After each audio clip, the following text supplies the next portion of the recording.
What is up, everyone? This is Ant. And this is the infamous CDP.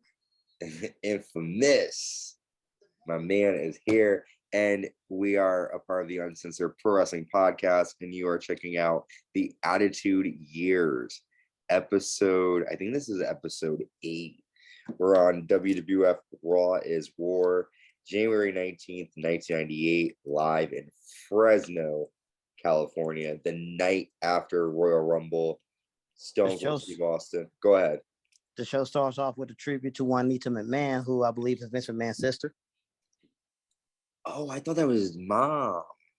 No. I think his my mother died not recently, I believe. Are you sure? I'm pretty sure. I recall sharing that was some old. If that's his sister, she was old looking. I mean, but to be fair, Vince McMahon was like in his 40s and 50s in 1999. So let me look up Juanita McMahon.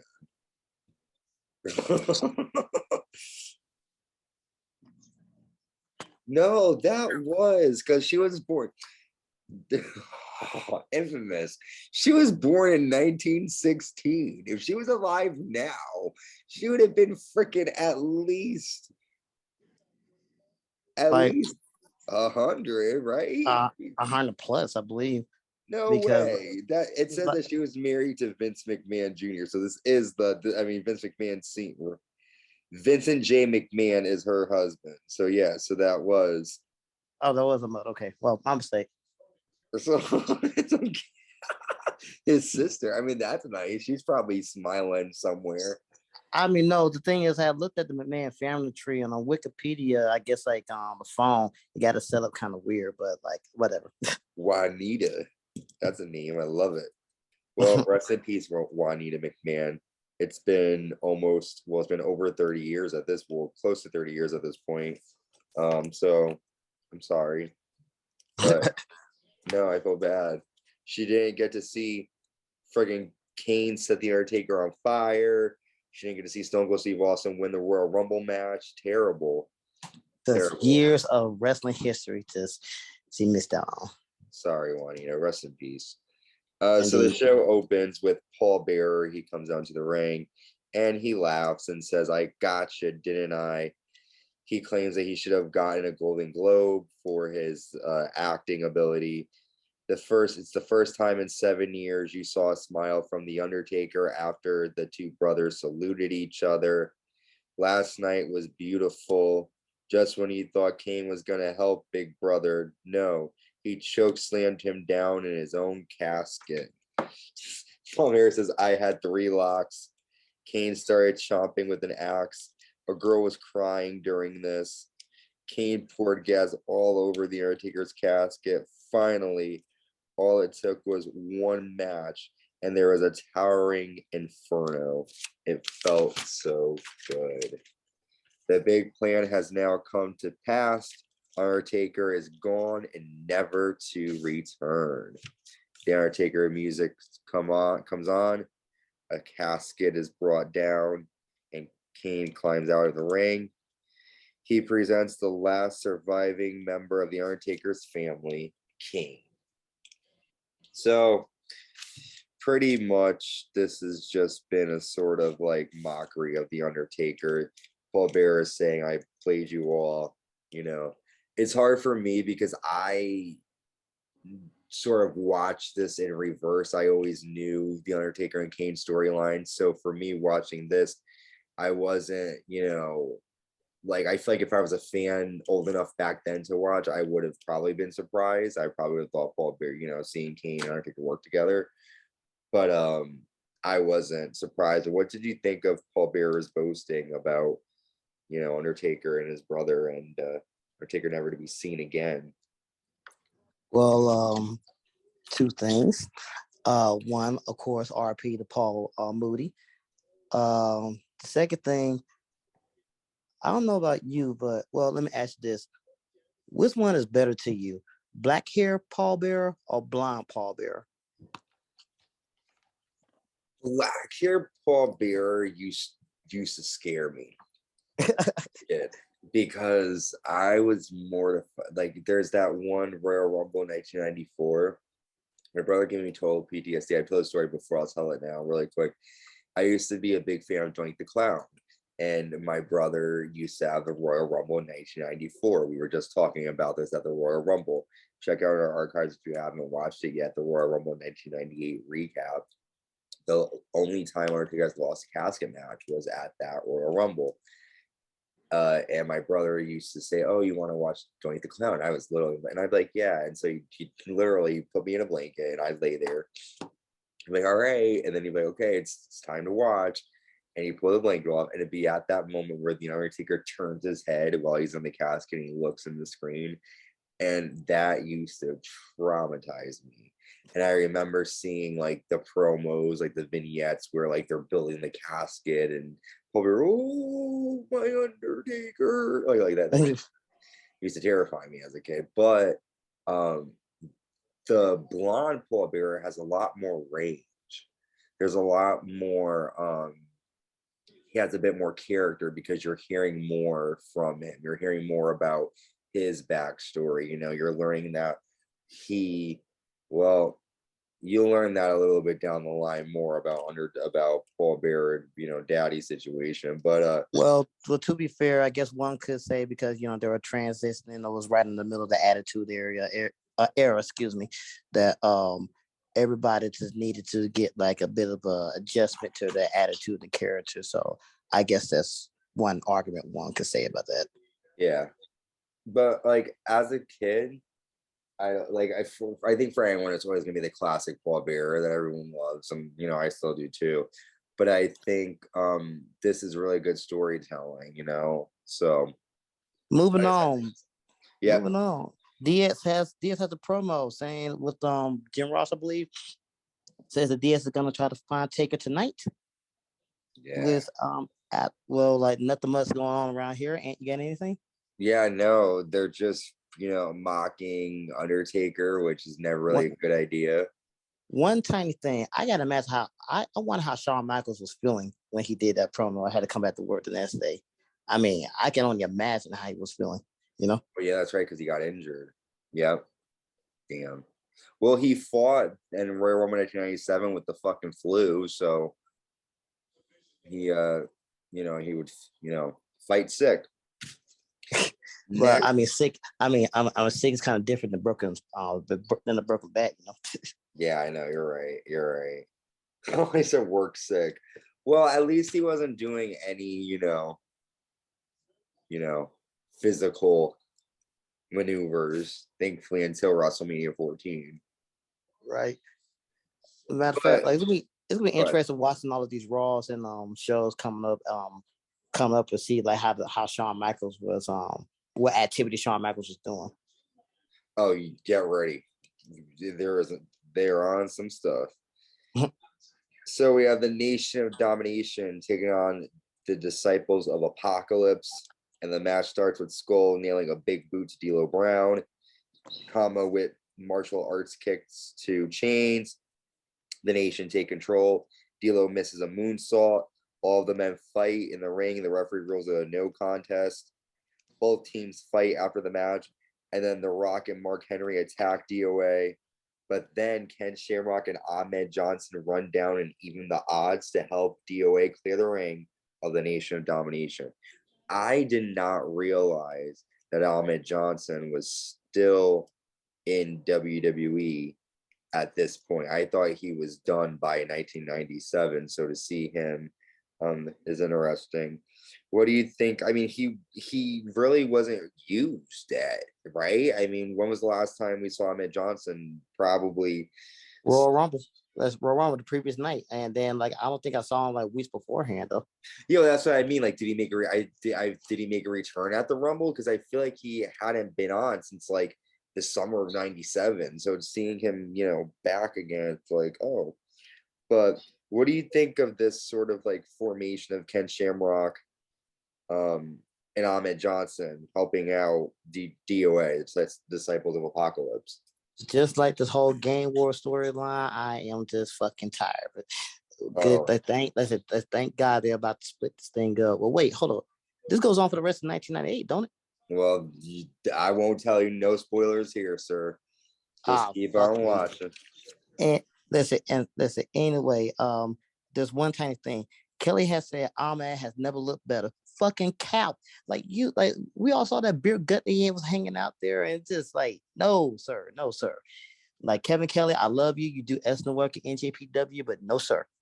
I keep writing whenever like I write his name, I accidentally write Kelly instead of Kevin Kelly. And I'm like, shit. A hearse arrives backstage. Who is in there? We don't know. We then get a Raw magazine promo with Vic Venom, who says, AKA Vince Russo. Yep, he goes, "You want Raw? I'll get downright nasty." Funny to see Vince Russo. If he only knew. Yeah, for real. If he only knew. This is gonna be fun for me now. Now that I realize, now that I'm like it's clicking to me that like you don't know, like like with the storylines for the pay-per-views, but like you don't really know like week to week what goes on. This is fun for me because I'm gonna get your predictions and stuff now. Now that I know that, I can do that. All right. Next we have Tom Brady taking on Marvelous Mark Mero with Sable. This is almost like a grudge match. Before the match, Mero makes Sable put on a jacket. Mero lands a DDT, and then a man gives Sable flowers. Mero yells at Sable and then steps on the flowers that were given to her. Brandy lands a sit-out suplex and gets a 2 count. Sable then gets on the apron, and Mero nails a low blow and a TKO, and then Mero gets the pinfall. After the match, Mero attacks Brandy with flowers.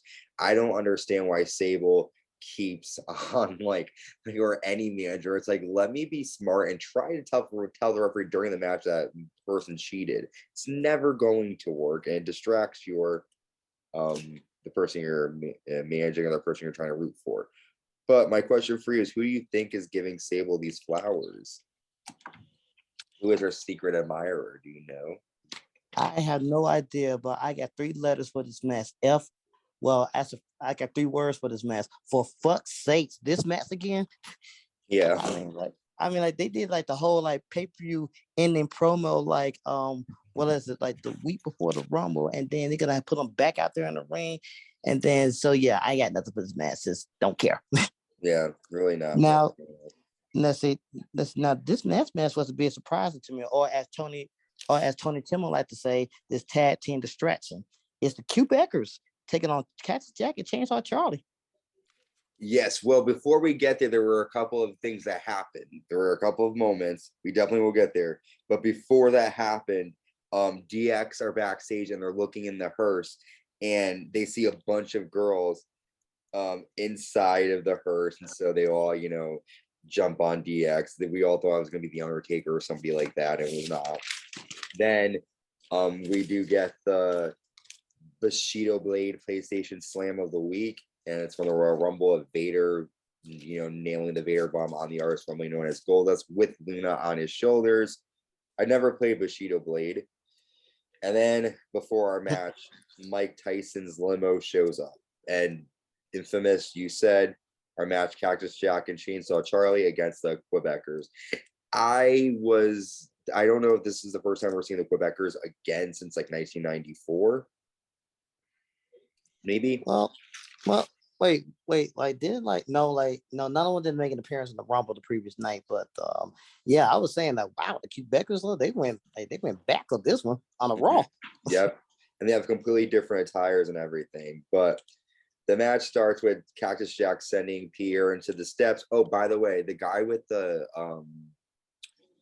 Pierre, the one with the eye patch, he really doesn't have an eye. He's blind in one eye. Oh yeah, and he also still wrestling as PTO, or I guess in Impact nowadays. That's him? Yes.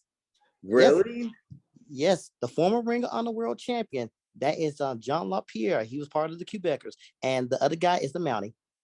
That's cool. Wow, that's a fun fact. He was the guy, the storyline, he fought Bret Hart and he stole Bret Hart's jacket. And he fought Bret Hart at In Your House. Oh yeah, cool. I remember that. I definitely remember that. Well, the match starts. Cactus Jack sends Pierre into the steps, and Joe nails. Well, who's that? Oh, sorry, Jack. Joe. Jack nails a pile driver on. Okay, sorry. When I say Jack, I mean or is it Jock? I'll say Jock. Jock nails a pile driver on Chainsaw and Charlie. They're French, and I'm not. Cactus Jack applies a mandible claw on the referee. Then the Quebecers drop Chainsaw Charlie over the top rope, and the Quebecers get the disqualification win because Cactus Jack applied the mandible claw on the referee. After the match, Cactus Jack double clotheslines the Quebecers to the outside. Chainsaw Charlie nails a plancha to all the men. And then Jack backdrops Pierre onto Cactus Jack outside. And then Cactus Jack has a barbed wire bat and the Quebecers run off. So these two teams were going at it after the match. It seems as if these two have some history or maybe a match coming up soon. What do you think of this one? It was a nasty backdrop that I believe John Luke did on Cactus Jack to his leg. I kind of hope, but I didn't know Mick Foley actually got hurt out of that though, but it looked kind of bad.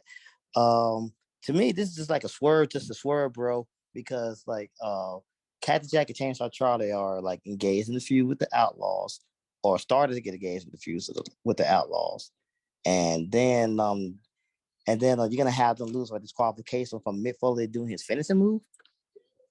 Yeah, it was a weird match. These matches didn't make any sense. Yeah.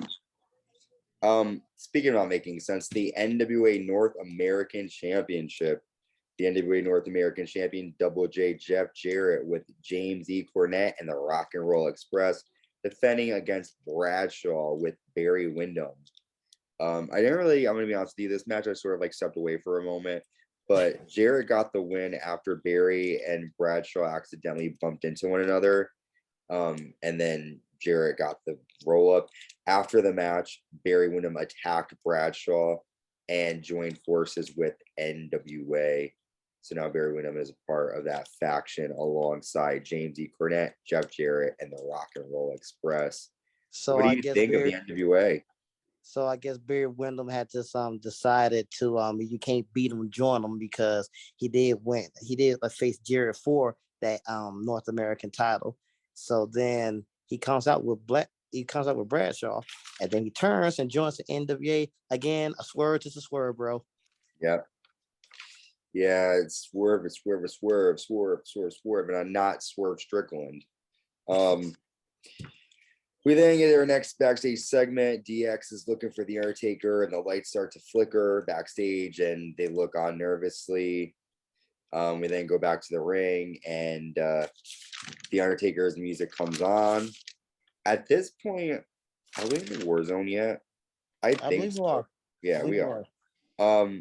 Undertaker's music comes on, and someone walks down looking like him, but it is not the Undertaker. It is Shawn Michaels.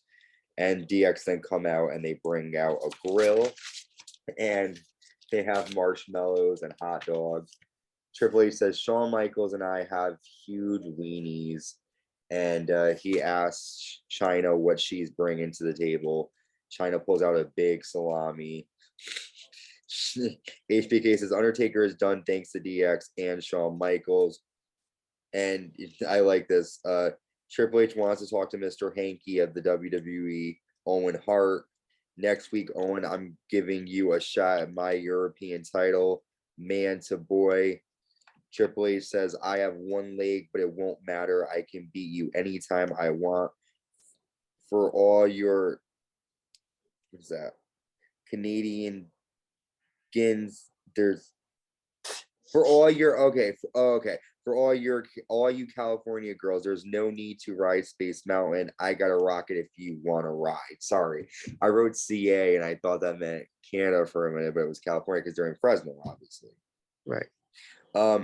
HBK says, I gave Undertaker one more chance of being WWF champion. I beat him by myself. And then HBK asks, who's next in line? And then he says, Stone Cold Steve Austin, a former tag team champ, been there, done that. I think he was tag team champions with Stone Cold. He was, yes, sir. Former Intercontinental champion, been there, done that.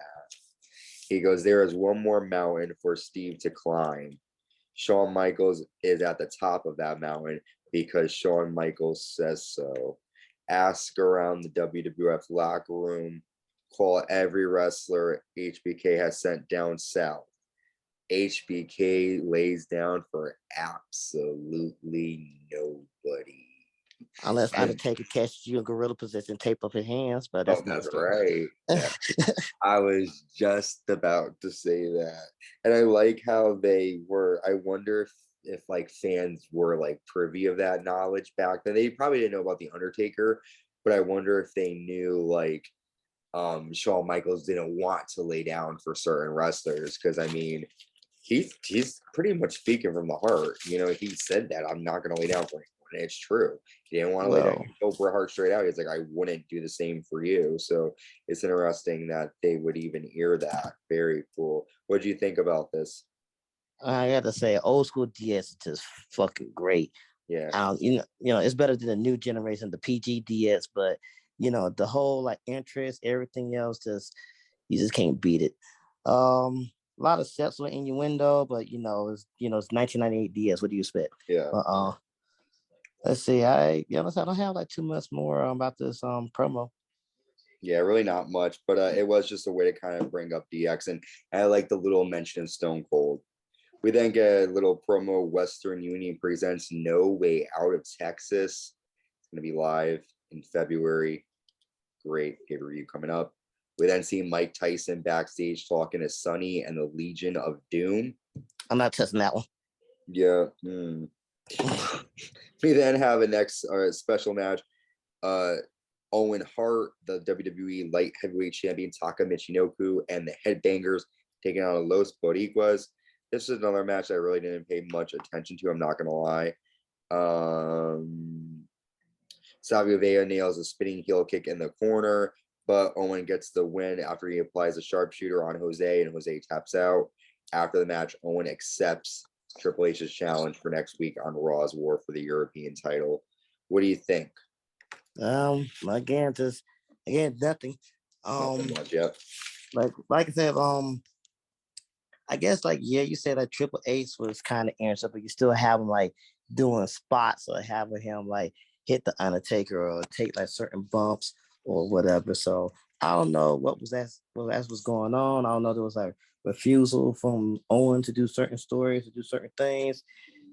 That's kind of weird to kind of place that Owen Hart around around in a match like this. But then again, he was probably like a good perk. Then again, he was probably was like being a good sport about it or whatever. 100%. I love seeing Owen Hart every time. Mike Tyson is then seen talking to the Nation of Domination backstage. Speaking of the Nation, the WWE Intercontinental Champion, The Rock, is taking on Ahmed Johnson. The Rock nails a people's elbow and gets a 2 count. Johnson power slams The Rock and he sends Rock into the steps. Mark Henry then comes down, and then Henry nails Ahmed Johnson with a chair to the back, and The Rock nails a rock bottom on Ahmed to get the win. After the match, Ken Shamrock runs down and runs The Rock and Mark Henry out of the ring. So, damn, the Nation's not playing with Ahmed Johnson. He interfered earlier. Mark Henry's like, yo, I'm coming back. What do you think of this? Again, I know you say you're tired of this whole gang warfare type thing, but it seems like Ken Shamrock and Ahmed Johnson are joining forces here against the Nation. Until I believe Ahmed Johnson is going to leave later this year, though. So, and then Ken got to go his separate way. So we're going to see what little bit of storyline development that's going to come up around here. May I lead us to our next match, which I believe is the main event? Well, before you do that, there was a quick moment, really quick. We do see Mike Tyson one more time backstage, and he's talking to DX and China. Now, go ahead. All right, all right. For your main event, it is for the WWF Tag Team Championship. The New Age Outlaws defending the titles against the Godwins. Road Dogg comes out in lower overalls, saying that we are no strangers to sudden justice. The Godwins don't like that, and take it away. Yeah. So. They have a fake pig too, stuffed. The friggin' I totally forgot about that. That's on me. Oh no, you're fine. No, it was funny. This is another match again that was kind of like, it was good to see, but not a lot happening. And I do love my man Henry Godwin, so support to him. But Billy nails Phineas with the loaded pig to retain the title. Not really much happening here because these teams weren't really, there wasn't really a rivalry between the teams. It was a sort of quick match. And I also noticed too, I wish they did this more. They defended the titles a lot more on Raw, which is interesting that they don't do it now. Make you think. Yeah. But I mean, yeah, really nothing really to talk about there. Our last segment of the night is a big one that a lot of people remember and talk about. Vince McMahon comes down to the ring. Vince was like, I would like to welcome the baddest man on the planet, Iron Mike Tyson. And Mike Tyson comes out with his entourage. Mike talks about how he loved Bruno Sammartino. And Mike Tyson says, I have a big announcement. But before he could say anything, Stone Cold Steve Austin comes out. And Stone Cold gets in Tyson's face. And Mike goes to offer his hand to shake with Austin. And Austin goes, I'm not going to shake your hand. Son, when you step in this ring, you're messing with Stone Cold Steve Austin. I want a piece of your ass. He goes, I respect what you've done. You get your eyes locked with the world's toughest SOB. And then Stone Cold Steve Austin gives Mike Tyson the middle finger. Tyson pushes Austin, and then the two go at it, but a bunch of security separates the two. Being a kid, I didn't really understand how important Mike Tyson being in WWE was because I didn't understand, how big of a celebrity he was at the time. So seeing this was probably huge. Nowadays we see like 3 matches on WrestleMania with celebrities. So for us, we're kind of like, oh yeah, celebrity's gonna get involved. But for this is probably one of the first times that a celebrity got into a serious altercation with a wrestler. So what do you think about this? I say, like, despite a lackluster Raw, otherwise, the ending was great. This is like a legendary moment. Everybody remembers. JR called it right on the money. This is gonna make headlines all around the world. And the next day, it did. Like bringing more hype to WrestleMania. So, this is like one of the rare times. Well, I can't say rare, but this is like one of the times where you can say Vince McMahon is a genius for doing this. Yeah, this is a really good build, very good storylines, and WrestleMania is heating up. We know that Stone Cold Steve Austin will take on Shawn Michaels. We don't know. Go ahead. I was about to say, like, shall we talk about the last closing segment of Raw? Oh yeah, go ahead. So, they go to commercial break, and then in the background, Vince McMahon is with Tyson's entourage.